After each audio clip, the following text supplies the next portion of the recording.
नमस्कार दोस्तों, आप सभी का हार्दिक स्वागत करता हूं अपने चैनल MK कश्मीवाल में। दोस्तों, हम मनोविज्ञान का अध्ययन करने जा रहे हैं। मनोविज्ञान विषय आपके रीट 2022 की जो पात्रता परीक्षा होगी, साथ ही जो मेन एग्ज़ाम होगी, मुख्य परीक्षा जो जनवरी माह में आयोजित कराने जा रहा है कर्मचारी चयन बोर्ड, उसमें फर्स्ट ग्रेड, सेकंड ग्रेड सभी में आपके लिए मनोविज्ञान विषय बहुत उपयोगी है और ये क्लास है आपके लिए बहुत इंपॉर्टेंट होने वाली है। तो दोस्तों, जल्दी से चैनल को सब्सक्राइब कर ले और चलते हैं टॉपिक की ओर। आज सबसे पहले मनोविज्ञान का परिचय जानेंगे। दोस्तों, यदि किसी इंसान को जानना है तो सबसे पहले उसका बैकग्राउंड जानना ज़रूरी है दोस्तों। यानी बैकग्राउंड जब तक नहीं जानेंगे तब तक किसी इंसान का या किसी भी विषय वस्तु की अच्छी तरह से जानकारी हम नहीं प्राप्त कर सकते। इसलिए सबसे पहले हम मनोविज्ञान का इतिहास, मनोविज्ञान का परिचय जानने का प्रयास करेंगे और धीरे धीरे स्टेप बाय स्टेप हम आगे बढ़ते जाएंगे।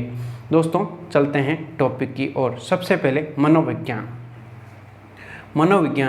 मनोविज्ञान से आशय है किसी विषय वस्तु को देखने के बाद मन में उत्पन्न विचारों को क्रमबद्ध एवं व्यवस्थित अध्ययन करना ही मनोविज्ञान कहलाता है।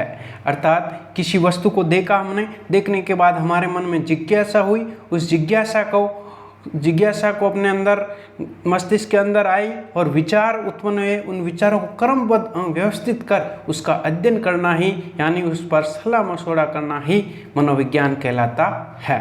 मनोविज्ञान में सर्वप्रथम दर्शन शास्त्र का भाग माना गया 3 से 15वीं शताब्दी के मध्य। अर्थात मनोविज्ञान को सर्वप्रथम दर्शन शास्त्र का भाग माना गया। मनोविज्ञान के प्रारंभिक जनक अरस्तु को माना जाता है। मनोविज्ञान का प्रारंभिक जनक किसे माना जाता है दोस्तों? प्रारंभिक जनक माना जाता है अरस्तु को। मनोविज्ञान शब्द का सर्वप्रथम प्रयोग रुडोल्फ द्वारा 1590 में अपनी पुस्तक साइकोलॉजिया में किया गया, 16वीं शताब्दी में। दोस्तों, कई बार प्रश्न पूछा जा चुका है कि मनोविज्ञान शब्द है उसका प्रयोग सबसे पहले किसने किया और कब किया और कौन सी पुस्तक में किया। तो दोस्तों, सबसे पहले रुडोल्फ द्वारा किया गया 1590 में और अपनी पुस्तक साइकोलॉजिया में किया गया। दोस्तों, आगे बढ़ते हैं। मनोविज्ञान का शाब्दिक अर्थ जानना का प्रयास करेंगे कि मनोविज्ञान क्या है, यानी शाब्दिक अर्थ जानने का प्रयास करेंगे। दोस्तों, मनोविज्ञान अंग्रेजी भाषा के साइकोलॉजी शब्द का हिंदी रूपांतरण है, जिसकी उत्पत्ति ग्रीक यानी यूनानी भाषा के साइको और लॉजिक्स शब्द से बना है। कई बार पूछा जा चुका है कि मनोविज्ञान शब्द है या साइकोलॉजी शब्द है किन किन दो शब्दों से बना है। तो साइको और लॉजिक शब्द से बना है। साइको का अर्थ होता है आत्मा, लॉजिक्स का अर्थ होता है विज्ञान। तो संपूर्ण अर्थ हुआ आत्मा का विज्ञान, अर्थात मनोविज्ञान एक आत्मा का विज्ञान है। दोस्तों, मनोविज्ञान का कालक्रम देखते हैं, इतिहास देखते हैं कि कब कब मनोविज्ञान को क्या माना गया था, उसके बारे में व्यवस्थित। दोस्तों, सबसे पहले देखते हैं कि मनोविज्ञान का विकास कैसे हुआ, यानी मनोविज्ञान पहले क्या माना गया था। सबसे पहले मनोविज्ञान को माना गया था, पहले दर्शन शास्त्र का भाग माना गया, उसके बाद में 15वीं शताब्दी में इसको आत्मा का मनोविज्ञान कहा गया। अर्थात मनोविज्ञान एक आत्मा है, अर्थात आत्मा से निकलने वाले विचार ही मनोविज्ञान है। बाद में 16वीं और 17वीं शताब्दी के मध्य दोस्तों इसे मन और मस्तिष्क का मनोविज्ञान माना गया। अर्थात मन में जो विचार उत्पन्न होते हैं और वो मस्तिष्क में जाते हैं और मनोविज्ञान उत्पन्न होता है। इनके जो समर्थक हैं जॉन लॉक और पंपालोजी है। मन मस्तिष्क का इन दोनों ने माना था और ये इटली के हैं। साथ ही जो आत्मा का विज्ञान माना था वो अरस्तु, प्लेटो और देकार्ते और रेवेनी थे। आगे बढ़ते हैं दोस्तों। 18वीं और 19वीं शताब्दी के मध्य दोस्तों इसे माना गया था चेतना का विज्ञान। क्या माना गया था दोस्तों? चेतना का मनोविज्ञान माना गया था 18वीं से 19वीं शताब्दी के मध्य। इसके समर्थक थे William Wundt, William James, William Sully, Titchener, Chadwick और वाइन्स। ये थे जो इसके समर्थक थे। दोस्तों, आगे बढ़ते हैं। इसको बाद में 20वीं शताब्दी से लेकर वर्तमान तक इसे दोस्तों व्यवहार का मनोविज्ञान माना गया। अर्थात मनोविज्ञान एक व्यवहारिक पहलू है, अर्थात मनुष्य के व्यवहारों का अध्ययन किया जाता है मनोविज्ञान में, ये माना गया था। मानने वाले थे वाटसन, स्किनर, थॉर्नडाइक, पाउलोव, स्टारहल और एडविन रे गुथ्री। दोस्तों, ये रहा मनोविज्ञान का कालक्रम। दोस्तों, ये आप स्क्रीनशॉट ले सकते हैं क्योंकि यदि आप साथ साथ नोट्स बनाते चले दोस्तों, यदि याद रखना जो किताबों में लिखा हुआ है वो आपकी समझ में बहुत ही कम आएगा दोस्तों। यदि आपने अगर ये चीज़ है, अगर इसकी फोटोकॉपी आपने निकाल ली तो भी आपके समझ में नहीं आएगा। यदि आपने इसके हाथ से नोट्स बनाए हैं तो दोस्तों आपको परीक्षा के समय कोई प्रॉब्लम नहीं होगी और आसानी से आप तैयारी कर पाएंगे। तो दोस्तों साथ साथ आप नोट्स भी बनाते चले ताकि आगे पढ़ते रहे। आत्मा का विज्ञान माना गया 15वीं शताब्दी में, 16वीं 17वीं 17वीं शताब्दी के मध्य मन मस्तिष्क का, उसके बाद में चेतना का मनोविज्ञान और बाद में व्यवहार का मनोविज्ञान माना गया वर्तमान तक। दोस्तों आगे बढ़ते हैं, कुछ फैक्ट है वो जानते हैं दोस्तों। सबसे पहले मनोविज्ञान की प्रथम प्रयोगशाला की स्थापना विलियम वुंट द्वारा 1879 में जर्मनी के लिप्जिग शहर में कार्ल मार्क्स विश्वविद्यालय में की गई। दोस्तों कई बार पूछा जा चुका है कि मनोविज्ञान की प्रथम प्रयोगशाला की स्थापना किसने की और कहाँ की गई। तो सबसे पहले विलियम वुंट ने की और 1879 में, और जर्मनी के लिप्जिग शहर में, और विश्वविद्यालय का नाम था कार्ल मार्क्स नामक विश्वविद्यालय था। इसको वर्तमान में दोस्तों जर्मनी में था और इसको वर्तमान में कार्ल विल्स विश्वविद्यालय के नाम से जाना जाता है। आगे बढ़ते हैं दोस्तों। मनोविज्ञान को दर्शन शास्त्र से अलग करने का श्रेय किसको दिया गया? विलियम वुंट को। दोस्तों मनोविज्ञान को दर्शन शास्त्र के बाद में अलग कर दिया गया और उसे अलग करने का श्रेय भी सबसे पहले ध्यान रखना दोस्तों विलियम वुंट को कहा जाता है, उसको श्रेय विलियम वुंट को दिया जाता है।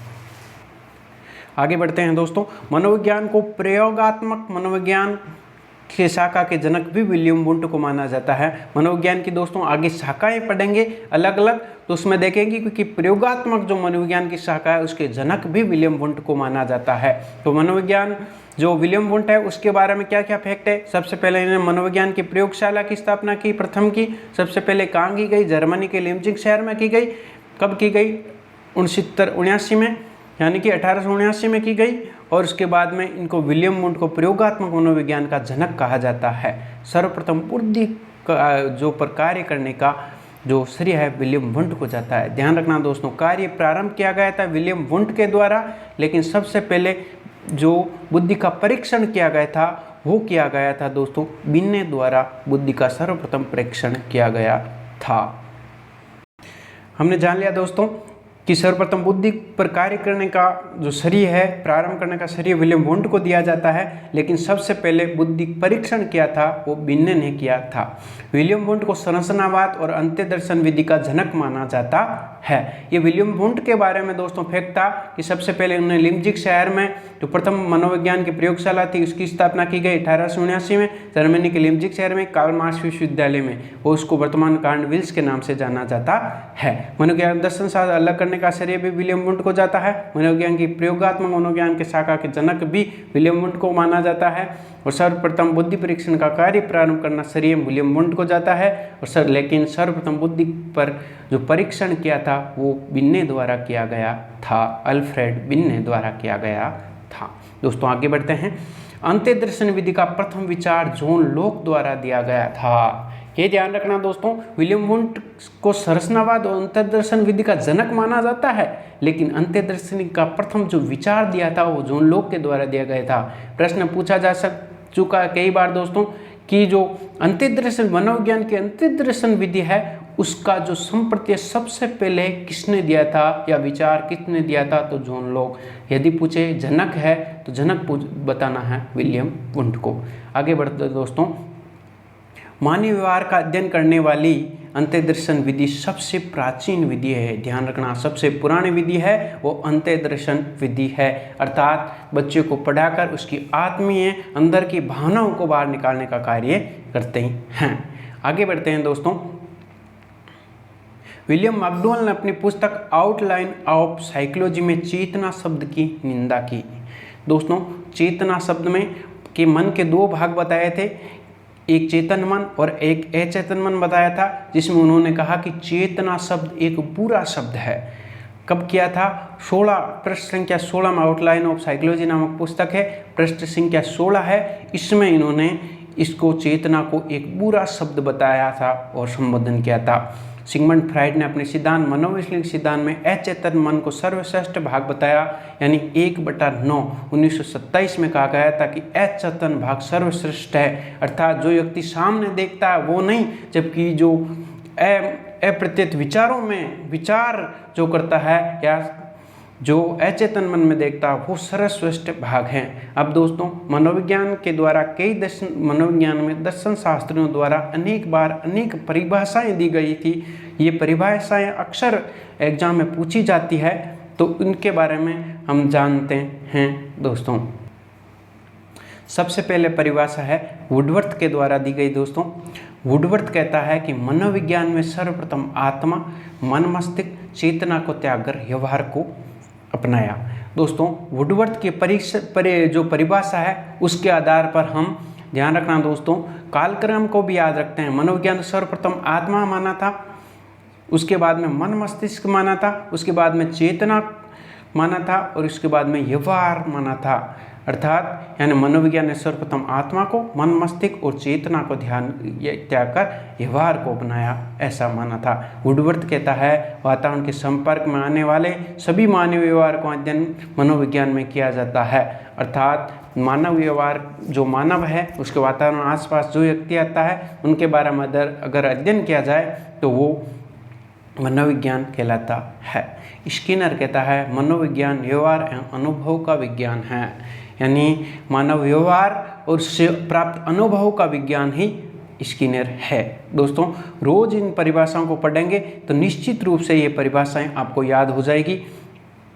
स्किनर के अनुसार मनोविज्ञान मानव व्यवहार का आधारभूत विज्ञान है, अर्थात मानव विज्ञान जो व्यवहार है उसका आधारभूत विज्ञान ही क्या है दोस्तों, मनोविज्ञान है। वाटसन कहता है तुम मुझे नवजात शिशु दो, मैं उसे कुछ भी बना सकता हूँ। अर्थात वाटसन कहता है बच्चा है जो एक कच्चे घड़े के समान होता है, यदि बच्चे को कुछ भी सिखाया जाए तो वो सीख जाता है। अर्थात वाटसन कहता है मुझे एक नया बालक दे दो, यानी नवजात शिशु जो अभी जन्म लिया है उसको मुझे दे दो, आप जो कहेंगे वो मैं उसे बना दूंगा। यदि आप अगर उसे डॉक्टर कहेंगे तो डॉक्टर बना दूंगा, और यदि इसको आतंकवादी कहेंगे तो आतंकवादी बना दूंगा। ऐसा वाटसन का विचार है, यानी कि बच्चे को किसी रूप में ढाला जा सकता है।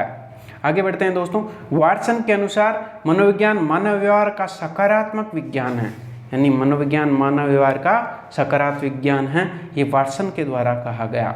आगे बढ़ते हैं दोस्तों वाटसन के अनुसार मनोविज्ञान व्यवहार का शुद्ध विज्ञान है। वाटसन कहता है मनोविज्ञान है व्यवहार है उसका एकदम शुद्ध एवं परिष्कृत विज्ञान है। जेम्स ड्रेवर कहता है विज्ञान का विशुद्ध मनोविज्ञान एक व्यवहार का विशुद्ध विज्ञान है। दोस्तों ऐसे याद रखना, वाटसन मनोविज्ञान को शुद्ध मानते हैं जबकि जेम्स ड्रेवर इसको विशुद्ध मानते हैं। आगे बढ़ते हैं दोस्तों। मैकडूवेल के अनुसार मनोविज्ञान आचरण व्यवहार का यथार्थ विज्ञान है। आगे देखते हैं दोस्तों।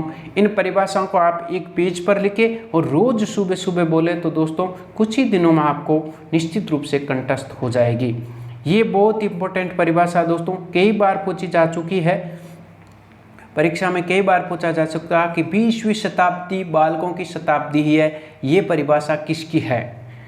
तो क्रो एंड क्रो, यानी 20वीं शताब्दी ऐसे याद रखा जा सकता है कि जो कौवा होता है, क्रो यानी कौवा होता है, और कौवा जो होता है 20वीं शताब्दी में बहुत ही ज़्यादा कौवे थे, इसके कारण 20वीं सदी है जो मनोविज्ञान के बालकों की शताब्दी है, ऐसा क्रो एंड क्रो का कहना है। आगे बढ़ते हैं। मनोविज्ञान में मानव व्यवहार एवं क्रमबद्ध मानव व्यवहार का क्या किया जाता है दोस्तों? क्रमबद्ध अध्ययन किया जाता है।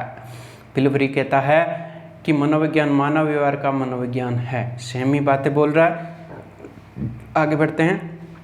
टीपी नन कहता है मनोविज्ञान में मानव व्यवहार की वैज्ञानिक छानबीन की जाती है। टीपी नन कहता है मनोविज्ञान है जो मानव जो व्यवहार करता है उसकी वैज्ञानिक तौर पर छानबीन की जाती है, उसका अध्ययन किया जाता है।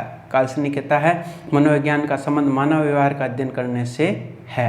मॉर्गन जेम्स ड्रेवर के अनुसार मनोविज्ञान में मानव एवं पशु दोनों के व्यवहार को एक साथ अध्ययन किया जाता है। मॉर्गन जेम्स ड्रेवर ने कहा कि मनोविज्ञान में मानव और पशु दोनों का स्वयं अध्ययन किया जाता है।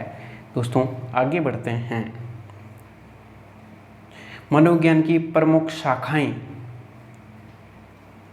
दोस्तों मनोविज्ञान की प्रमुख शाखाओं के बारे में अध्ययन कर रहे हैं, यानी मनोविज्ञान के कौन कौन से डिपार्टमेंट है उसके बारे में जानते हैं। दोस्तों कई बार प्रश्न पूछा जा चुका है कि मनोविज्ञान निम्न में से मनोविज्ञान की कौन सी शाखा नहीं है या कौन सी है, ऐसे प्रश्न यहाँ से आते हैं। तो आप इस डायग्राम का स्क्रीनशॉट ले सकते हैं। दोस्तों देखते हैं, सामान्य मनोविज्ञान, असामान्य, पशु मनोविज्ञान, समाज मनोविज्ञान, औद्योगिक मनोविज्ञान, किशोर मनोविज्ञान, प्रौढ़ मनोविज्ञान, बाल मनोविज्ञान, इनके जनक पेस्टोलॉजी माने जाते हैं। दोस्तों निदात्मक मनोविज्ञान, उपचारात्मक मनोविज्ञान, शिक्षा मनोविज्ञान, इसके जनक थांडाई को माना जाता है। सैनिक मनोविज्ञान, कानून मनोविज्ञान, राजनैतिक मनोविज्ञान। दोस्तों पहले इसको भाग माना गया था राजनैतिक मनोविज्ञान को, लेकिन अब इसको नहीं माना जाता है। ये ध्यान रखना दोस्तों, कई बार पूछा जा चुका है कि निम्न में से 4 दे दिया, कौन सा नहीं है, तो आपको बताना है कि जो राजनीतिक मनोविज्ञान है उसको भाग नहीं माना गया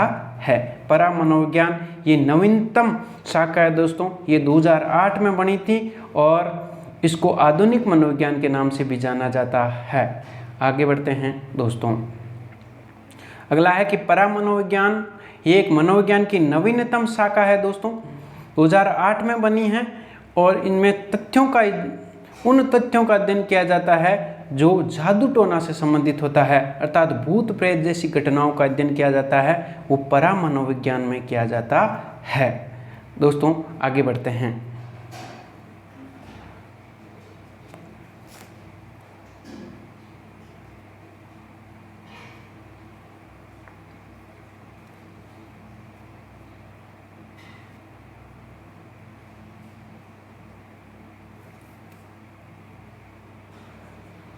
दोस्तों अब जानते हैं मनोविज्ञान की प्रकृति, यानी मनोविज्ञान की प्रकृति क्या है, जड़ क्या है। मनोविज्ञान एक विधायक मनोविज्ञान है, सकारात्मक व्यवहार का, यानी कि व्यवहार का अध्ययन है, वे सकारात्मक अध्ययन किया जाता है मनोविज्ञान में।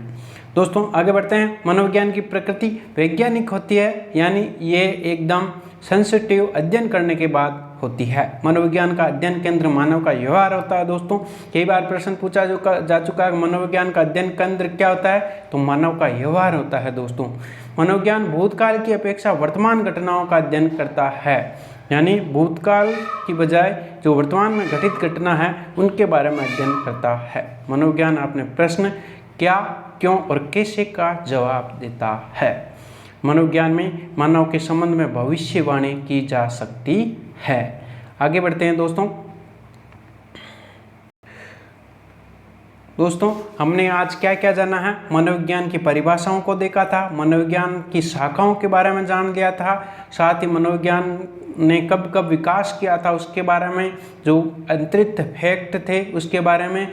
आपसे अनुरोध है कि आप नोट्स बनाते चले ताकि आपको आगे पढ़ने में आसानी हो। दोस्तों इसका अगला जो पार्ट है वो आपको जल्दी उपलब्ध करा दिया जाएगा। दोस्तों चैनल को सब्सक्राइब करें, निःशुल्क तैयारी इस पर कराई जाएगी और टेस्ट भी समय समय पर आपको उपलब्ध करा दिए जाएंगे। चैनल को सब्सक्राइब कर ले, लाइक करें, कमेंट करें और दोस्तों को शेयर करें और घंटी का निशान दबा दें ताकि सबसे पहले आपको जब भी वीडियो डालूं तो आपको नोटिफिकेशन प्राप्त हो सके। धन्यवाद। जय हिंद, जय भारत।